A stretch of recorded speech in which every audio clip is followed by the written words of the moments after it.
more discussion on the deadline of U.S. tariffs on the EU and some of the other U.S. allies. We are joined in our Beijing studio Liu Baocheng, Dean of the Center for International Business Ethics from University of International Business and Economics. Welcome, sir. In Brussels, we are joined by Ian Begg, a professor at the European Institute and also co-director at the Darendorf Forum, London School of Economics and Political Science. Welcome as well, sir. In Washington, D.C., we invited Mark Ross, co-founder and partner of Caracal Strategies. Welcome. Let me start with you, Mr. Ross. Why is it that the Trump administration already starting its tariffs against its closest allies, Canada, Mexico, EU? Yeah, I mean, this is something that the president has indicated he would do going back to the campaign of 2016, so it really shouldn't be a surprise that he's finally instituted them.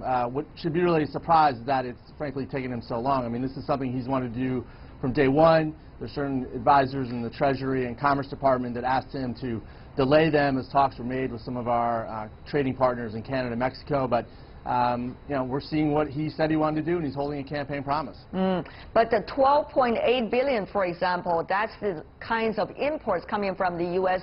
for Canada to put tariffs on as a tit-for-tat retaliation for the United States. Wouldn't the U.S. lose a lot as a result? People would wonder. Yeah, absolutely. Oh, absolutely. I mean, I don't think this is at all sane or good economic policy. I think Canada is interesting. They're showing a little bit of restraint, as Prime Minister Trudeau announced yesterday that their tariffs would not go in place until July 1st. So we are seeing a little bit of maturity up in Ottawa to delay these tariffs, but certainly on the overall stage, it is not a good situation, and tit-for-tat is not a place where you want to be. Certainly if you're exporting products from Wisconsin, Ohio, Iowa to trading partners in Canada and Mexico, it's not a good place to be right now because you have so much uncertainty about your products. Professor Begg, even though the President of the United States is trying to fulfilling his political commitment to his constituencies, we do see the international trade might be disrupted from time to time as a result of that. Mr. Begg, EU has not made clear yet about what kinds of tit-for-tat retaliation at what time, to what degree it would exercise against the United States. However, it did say it's going to retaliate. So what does that mean? EU, Canada, Mexico, will that list continue? Well, the obvious thing for the EU, or indeed for any trading partner to do if it wants to retaliate, is to pick something that's going to hurt Trump's political base. That's why Mark mentioned the soybean producers of the Midwest. They're the ones who might suffer from this. Also, some of the industries which compete with Europeans, in which the Europeans think that they might gain an advantage by imposing tit-for-tat tariffs. There'll be a very careful sifting going on in the building behind me here, the European Commission, to try to work out the best way to both to retaliate and to make sure that the retaliation is felt by people who support Trump. But when you think about that, it's a very delicate balance, isn't it, Professor Begg, to do? Because right now we see that this is probably only the starting of other things to come. Tariffs on aluminum and steel is only one thing. Well, the Trump administration already think about the car parts. Car parts, by the way, the Europeans will have a big impact as a result. So, Mr. Begg, will that balance be well maintained by the European Commission right behind you? Well, I think the European Commission, above all, wants to stop this becoming a trade war. It's worth making the point that the aggregate number of jobs in the United States in the steel and aluminium, that's the British pronunciation, of industries is about 0.1% of total US employment, 160,000 approximately. Last month, the US created more jobs overall in 1 month than in the total of the steel and aluminium industries. So at the moment we're talking about a relatively small and not that significant part of the US economy. If it is to shift into something a bit more significant, that's when you start to worry about the tit-for-tat becoming escalation into a significant trade war. I think we're still in the trying it out to see what happens, and the overriding wish of the Europeans will be to stop this in its tracks rather than allowing it to escalate. But the great difficulty is that Trump seems to be a very difficult person to stop. All right. Mr. Liu here in Beijing. Professor Liu, we all understand that for every job that's saved by the United States legislature over the past few years for the steel industry, $900,000 is being spent on it.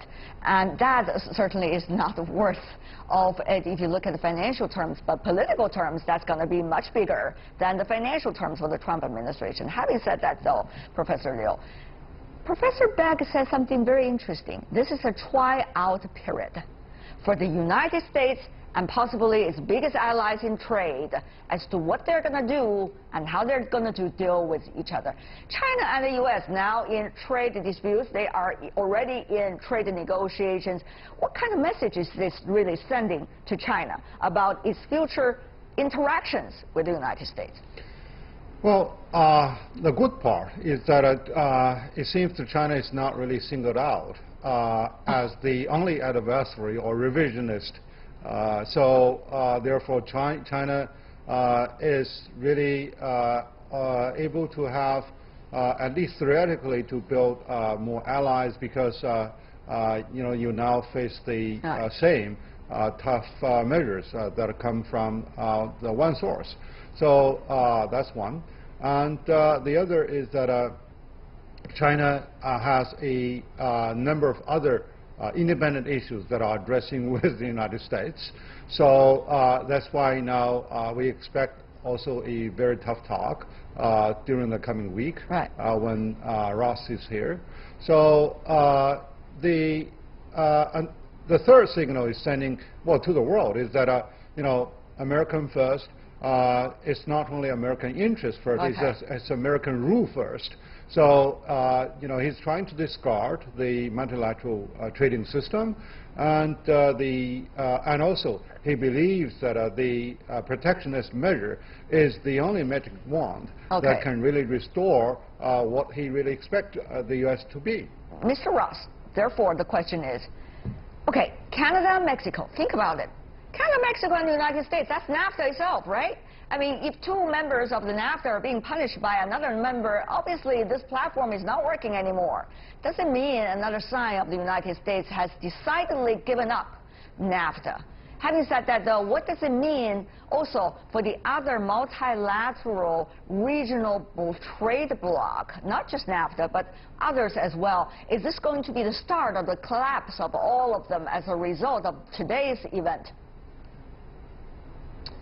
I would say no. I mean, I think that's a little bit hyperbolic, and maybe I'm being a bit too optimistic. But I would say what's interesting, the U.S. is 10 times bigger than the Canadian market. I mean, Canada essentially is the size of California, so Canada's in a very tricky situation in the sense that they don't have much weight to throw around and force decisions. But in terms of the U.S. leading a global multilateral trading relationship that's based on the rule of law, this is a very dangerous situation. I would also say what's interesting is that Trump is just one part of the U.S. government. Of course, he's a very important part. The White House, the President have a tremendous amount of power over trade. But if you look at what U.S. senators are saying, what mayors are saying, what governors are saying, there's a large voice of folks across the country that are very much against these tariffs and don't think this is the right path. But Mr. Ross, if I could just jump in here. Sure. Mr. Ross, you're saying the president power may be limited in the U.S. system. Yes, it is. But according to Secretary Ross, things are already being portrayed in a sense of national security. Secretary Ross said, well, we are looking at economic development as an important component of the national security, and therefore if national security issue is being addressed, the president has a lot to say, and they can use the 1968 law regarding the steel and aluminum as well. You could find probably equivalent of that in the other trade items as well. So, Mr. Ross, the worry is the same, no matter what you're saying. The other voices in Washington, we haven't heard from them a lot, have we? Well, I would disagree. I think there's, the problem with the Trump administration. There are two camps within the Trump White House. Of course, the president is at top, but even today, Larry Kudlow, who's the top economic advisor to President Trump, simply called this a family dispute. He actually was trying to take a lot of the heat intensity out of the debate. So, you know, if you listen to Secretary Ross, he's saying one thing. If you listen to Larry Kudlow, he says one thing. In some ways, this is the White House that will say what they need to say to placate any audience, and that's the real problem, because we really don't have any stability or predictability of where the Trump White House is taking the global economy. Well, Professor Beck, we all understand that. You know, within the one administration, some play the white face, others play the red face, so-called, trying to show different sides and therefore have an advantage in negotiation. But Professor Beck, having said that, what does it mean for EU's possible plan with the United States when it comes to trade, and EU's possible plan, not just about the steel and aluminum, but also about other issues. For example, about dealing with Iran, sanctions unilaterally coming from the United States. For example, about other sensitive issues around the world. So, Mr. Begg, things are not just looking at this one, but rather as a range of them, it seems, Professor. Well, it's very tempting to say that the main prediction you can make about Trump is that he's unpredictable. But in some ways, what he's doing is consistent with his rhetoric since he's been on the campaign trail and through the entire election process. Other times, he surprises people. For example, what's happened in Korea. So I think that there'll be a lot of waiting and seeing going on in Brussels before they try to arrive at too dramatic a response to what's going on. And that too will apply to the things you mentioned, like dealing with Iran. Already Iran has been somewhat defused. It's gone off the headlines, and there's quiet work going on behind the scenes with China working with the Europeans to try to find a solution to that. It may not come to something, and you could be asking me in the program in a month's time what happened about the Iran deal, because suddenly even stronger sanctions are being proposed by Trump. Then it changes. But I think wait and see is going to be the European response for the immediate future, with perhaps a few retaliatory measures to make it clear that Europe is not going to be pushed around. But for how long do you think, Professor Liu, people can wait and see? After all, trade has to continue, and business has to be enjoying some kinds of stability. Professor Liu, if you think about regional trade blocs such as NAFTA, and if you think about multilateral trading systems such as the WTO, are not necessarily the winners of this round of tariffs coming from the United States on aluminum and also steel. So what's going to happen to them? Are people going to still rely on them, or people are going to discard them for the future to come? Professor Liu, that is a big question, isn't it? Yes, that is also a very interesting question. Right now, one opinion is that just because the United States is pulling back from the multilateral trading system, and the whole world need to really closely to defend such sort of system. Otherwise, the whole global economic order, even after the Cold War, will be a big disruption. So that's one. And the other is that, okay, we are getting counter-reactive to what is going on in the United States, because Donald Trump gave the world too many surprises, and we cannot really build any predictable path as how to deal with it. So let's see, how he punches the rest of the world, and how a return punch can be played upon. Okay. And also that also means that more of those regional blocs may be able to work together, at least on certain common interest, to really build a stronger defense against the unilateralism that is happening and continue to happen. This is an interesting question. I would like to pose that to Mr. Ross as well. What's going to happen to the rest of the world? Will it become just a big block of reactionary forces to whatever is going on in Washington and whatever decision is being made by President Trump? Of course, when it comes to security issue, probably the U.S. have really a big say, because after all, NATO, U.S. plays a big role. And yet, when it comes to trade and economic issues, this is really going to the core of national interest. Will people do that, Mr. Ross, from your analysis? I think the key will be, what do you want to listen to, right? I mean, if you look at the relationship with NATO, it's an excellent point. I mean, there's a firm commitment by the United States to be an active member of NATO. I don't think there's any disagreement that's going anywhere. The question is, what do folks in Paris, Berlin, Ottawa, how do they handle President Trump? How do they deal with him going forward? Here's a presidency that certainly we would expect to be weakened after the 2018 election. will have a difficult chance being re-elected. I mean, there's a good chance, frankly, 30–40% chance that he's out of power in 2 or 3 years. So do you put a lot of pressure on him in the short term for a situation that might not even exist? So it's going to be interesting to see the strategy, and I think it really puts our American allies in a very interesting position because they frankly have never been in this before. It is putting them in a very interesting position, Mr. Begg. We have seen they have also made some very interesting decisions.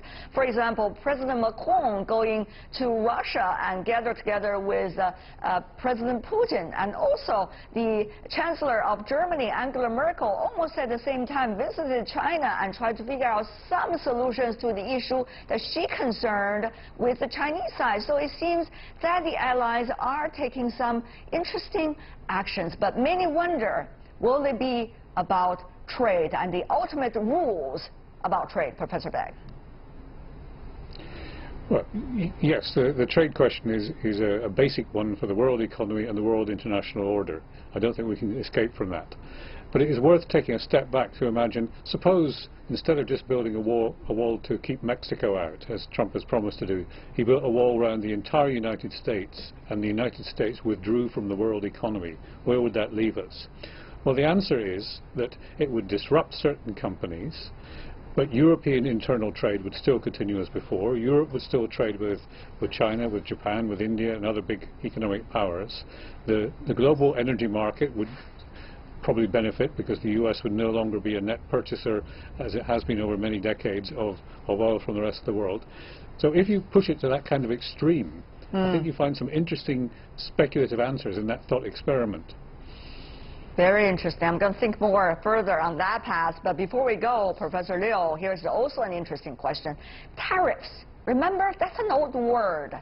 And recently, it has been mentioned so many times by Washington, and therefore, as a result of domino effects by all the capitals around the world. So will that become an important tool, and probably the most important tool for the future when it comes to trade? What would that mean? Well, it is a convenient tool, but it's not really the most important tool, because time and again, those tariffs will mean that they are really penalizing domestic buyers and domestic importers instead of those exporters. And particularly now, when Donald Trump is throwing a blanket tariff, against the world, that creates a standoff.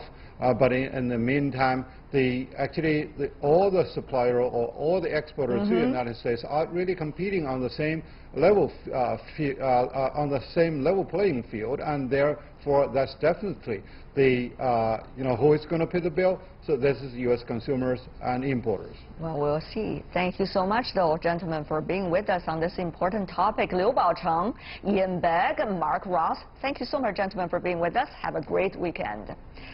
And that is all the time we have for today. If you'd like to see more, try to find us World Inside CGTN into your search engine.